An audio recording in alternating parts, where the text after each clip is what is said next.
Hi, my name is Bente, I'm the Norse Witch, and per request by my patrons and YouTube members, this video shall be about land and local spirits. I can't really believe I haven't made a video on that yet, after like 4 years? I think 4 years of doing YouTube now, but it's finally time. As I already said, my patrons and YouTube members requested this video. They are able to do that once a month, so if you're interested in also influencing, let's just call it influencing, what kinds of videos I upload, then make sure to check out my Patreon and my YouTube membership. With that being said, I tend to make videos that are very long, so in an effort to keep my videos a little bit shorter, I am going to cut this into 2 videos. In this week's video, I am going to be talking about more of the theory aspect behind it, so what my own definition of land and local spirits is, and then also what we can glean from pre-Christian Scandinavian sources and from more contemporary, more modern Scandinavian folklore. So these 3 aspects will be in this video, but as I said, more theoretical. And then after that, probably next week, but I don't want to promise anything. In the next video, I will go more into the practical aspects of it. So at that point, we will already know what land and local spirits are and what pre-Christian Scandinavians most probably thought about it and what we know about those kinds of spirits from Scandinavian folklore that is more modern. And then we can go into how we can work with land and local spirits, what we know about that, again, from pre-Christian Scandinavia as well as from Scandinavian folklore, because I love that kind of stuff. All of those practical aspects will be in the next video. With that being said, I hope you will still stick with me for this video, even though it's only the theory part, but we will see. Let's go.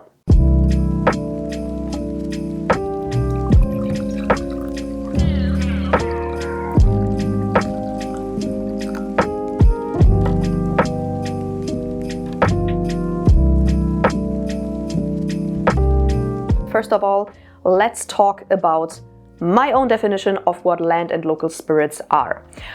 I am saying this because there is really no the definition.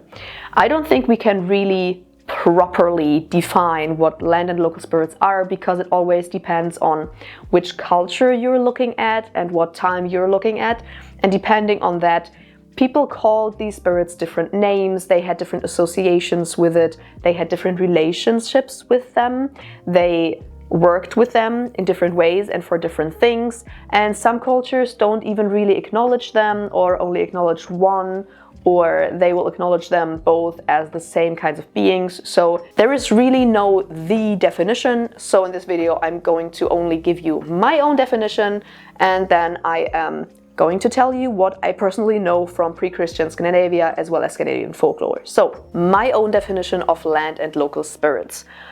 First of all, I think they are similar but still different. So they are similar but not the same, and sometimes they can kind of overlap. I always feel like categorizing spirits is pretty hard, and sometimes these kinds of definitions or categories will kind of overlap or seamlessly merge with each other. And I think that's the case with land and local spirits. So they are similar, but they are still different, but some spirits could potentially be categorized as both at the same time. I would say about both of these types of spirits that they are very closely tied to the physical realm.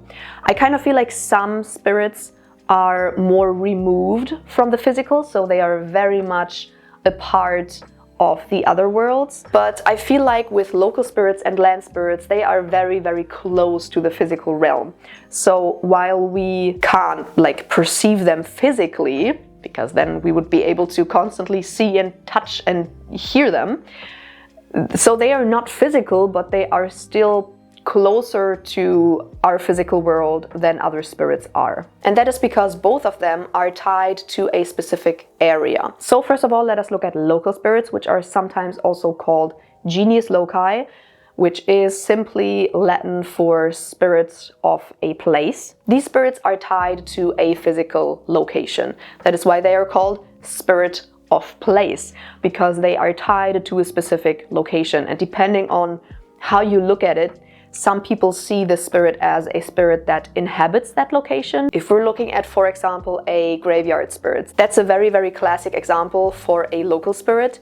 And depending on how you look at it, you could see this spirit either inhabiting the graveyard. So for example, this could be the first person that was ever buried in this graveyard. A lot of times this spirit will become the spirit of that graveyard. Or it could be the spirit that kind of represents that location, depending on kind of which model you're working with and also which culture's lore you look at. This will be different. Most lore that I know personally, especially from Scandinavia, sees it as a spirit that inhabits that location. So for example, a spirit of a black dog, for example, is a lot of the times the graveyard spirit or the first person that was buried there. Whereas I would say more modern practitioners sometimes see local spirits as kind of a spirit that a place develops. So if you are creating a new graveyard, people are being buried there, plants are being planted there, people are visiting that place and kind of interacting with that place in a specific manner. This place is in a specific location on the planet, and depending on all of these different aspects that are going into, well, that location, a specific spirit will be developed. It's not being developed, but it develops by itself. So this graveyard, this location kind of develops its own spirit. I see these concepts most often, and that's also why a lot of the times people will, for example, say, okay, this spirit has a specific local spirit. Not necessarily because there is one spirit that is living in that city, but because this entire city kind of develops its own spirit. Kind of like if you're saying this city has a specific vibe, that kind of correlates a lot of the times with what people call the local spirit. I personally go more with the folkloric aspect, and I call it folkloric, even though the other could probably also be folkloric. But what I mean is what I personally know from the folklore that I have studied, which is that there is one specific spirit that is inhabiting that location. In my worldview, the local spirit is not a spirit that a place develops, but a spirit that either it has been there always and it stays there because it likes the location, or it is a spirit that kind of decides to move there. So for example, if a new graveyard is being built and then some spirit that has been kind of roaming around the area is kind of like, oh, I kind of like that graveyard, so I'm deciding to move into that graveyard and watch over that graveyard. And with that, we're getting kind of into the role of a local spirit, which, if you're looking at it the way that I'm looking at it, it is a spirit that is living in a specific location and that is tied to the specific location, or that has decided to stay in that location and that has now decided to play the role of a guardian for that location. So the spirit of the specific location is trying to make sure that this place is doing well. So for example, when people would go to that location and litter or just misbehave and be disrespectful, then for example, they would put some kind of affliction on that person. Something like that. They're trying to make sure that that place is doing well. They're kind of a guardian and protector of that kind of location. For some reason, that spirit likes that location, so it wants to make sure that that location is going well. Usually, like you, if you are inhabiting a house with a garden around it, then you probably want to make sure that the house is doing well and the garden is doing well. A lot of the times when we're talking about a local spirit, then we're talking about a spirit of a more human-made location, or a location that is more closely associated with humans, something like a graveyard or the crossroads, or, as I already said, entire villages or cities. So local spirits can kind of inhabit and watch over smaller spaces or bigger spaces. And of course, depending on your definition, you could also call this a spirit that lives in the forest and is watching over that specific forest a local spirit of that forest. You could basically call any spirit that is living somewhere and watching over that place a local spirit. Even a household spirit, for example, in some way is a local spirit, because that household spirit is protecting that house, making sure that everyone in that house and the house itself is doing well. And it is a specific location, and this spirit has kind of tied itself to that location. So a household spirit could also be called a local spirit. What I think is important to say about local spirits is that kind of their sphere of influence is as tied to that physical location as they are themselves. Because they decided to inhabit that specific location, their sphere of influence is in that specific location.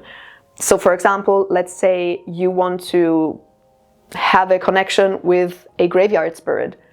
Then you would have to go to that specific graveyard to develop a connection with that spirit. Because if you are, let's say, 2 kilometers away from that graveyard, well, that spirit is over there. So if you want to connect to that spirit, you have to go to that location. And also, you cannot work with a local spirit to influence something that is going on somewhere else. That doesn't work, because the sphere of influence of that local spirit is in that specific location. And then we have land spirits, which, as I already said, I personally see them as similar to local spirits, but still a little bit different. Because in my worldview, land spirits inhabit the natural landscape and not locations that are associated, very closely associated with humans. A land spirit would not inhabit or watch over a graveyard or the crossroads or a household. They would live in, for example, a hill, a mountain, a lake, a bay, something like that. Something that is also very localized, so it's still a location, but it is a natural location. And for me, that is a big difference between the two. When I've been looking at folklore, the folklore that I have been looking at, so mainly German and Scandinavian lore, you will quickly see that the role and the relationship that people had to land spirits and local spirits is a little bit different. The relationship that people had with, for example, a spirit that is living in the graveyard or a specific spirit that's living in your farm was kind of different to the relationship that people had with land spirits. People usually went to land spirits to glean some wisdom, for example, from them, to learn something from them. And of course, a lot of the times, that's usually what people went to land spirits for the most, is fertility and abundance, because of course people hundreds of years ago, a lot of them were farmers, so a lot of them were literally living off the land. Nowadays, that's not, for most of us, that's not the case anymore, because we are going to the store to get some food. But they were literally living off the land, and their literal life depended on the fertility of the land and a good relationship with the land spirits that were living in that location and that land. So fertility and abundance was a lot of the times what people went to land spirits for. Whereas for local spirits, that was a little bit different. Also, lastly, I kind of see land spirits as not as tied to a location as local spirits are. I think local spirits are very much tied to the location, whereas land spirits, yes, they live in a hill, but they could still venture outside of that hill. So just because they are living in the hill, they decided to live in the hill, to inhabit that hill, that doesn't mean that they can't venture out of that hill.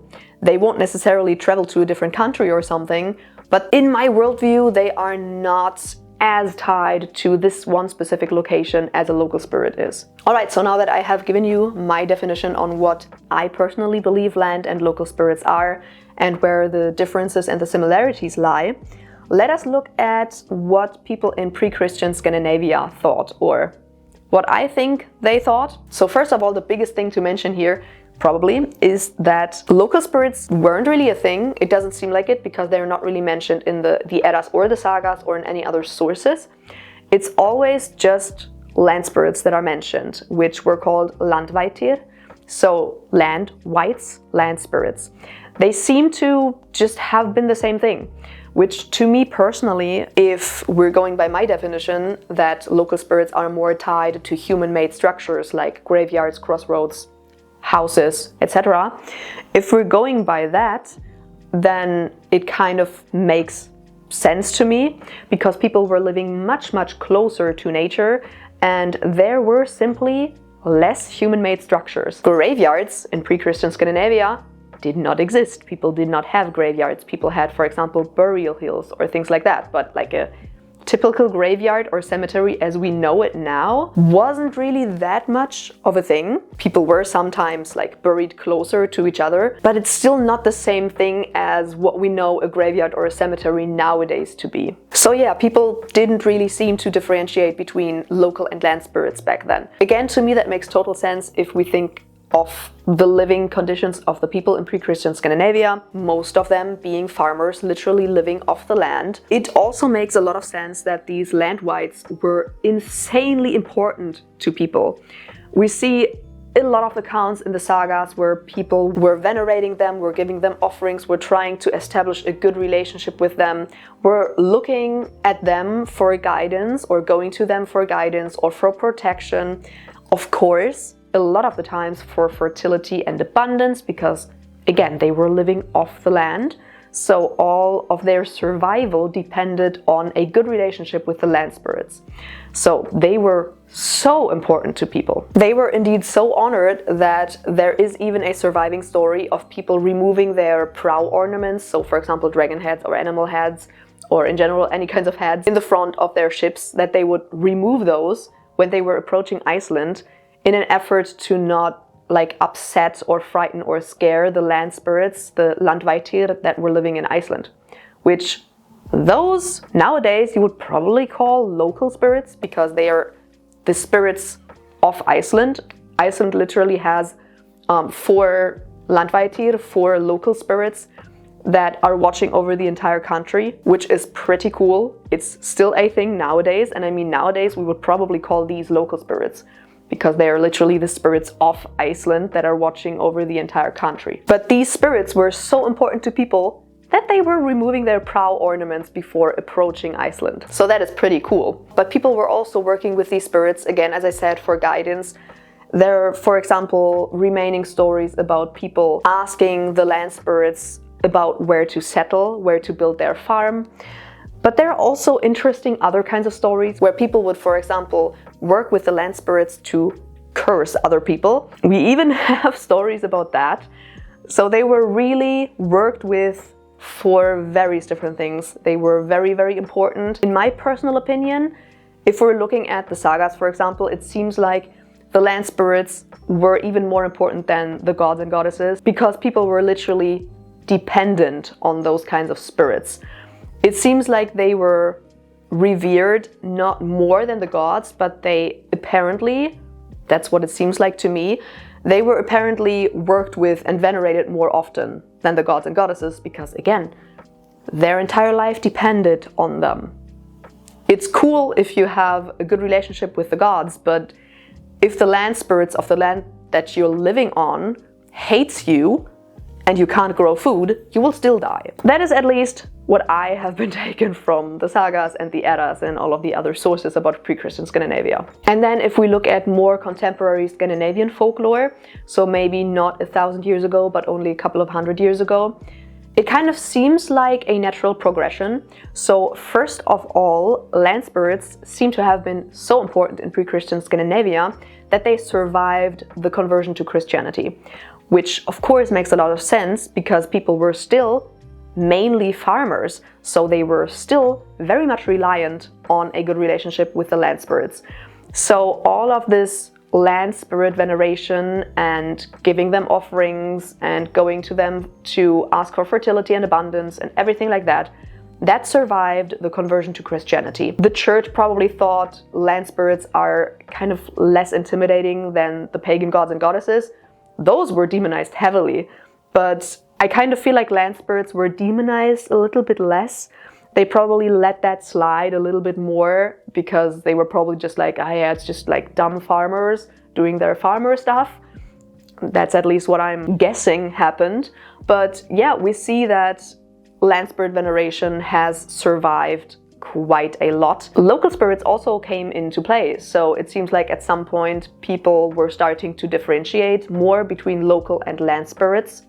So spirits like graveyard spirits, spirits of the crossroads, anything like that, those became more and more important, which to me makes total sense because of course people started to build bigger villages, bigger cities, graveyards and cemeteries were built, anything like that. So of course over time, people built more and more human-made structures, so of course it would make sense that people would start to kind of work with the spirits of these structures more, if they start existing more. Personally, for me, we see here kind of a natural progression from a time where people were living much, much closer to nature, and then progressing from there to city life and life in a bigger village with more human-made structures.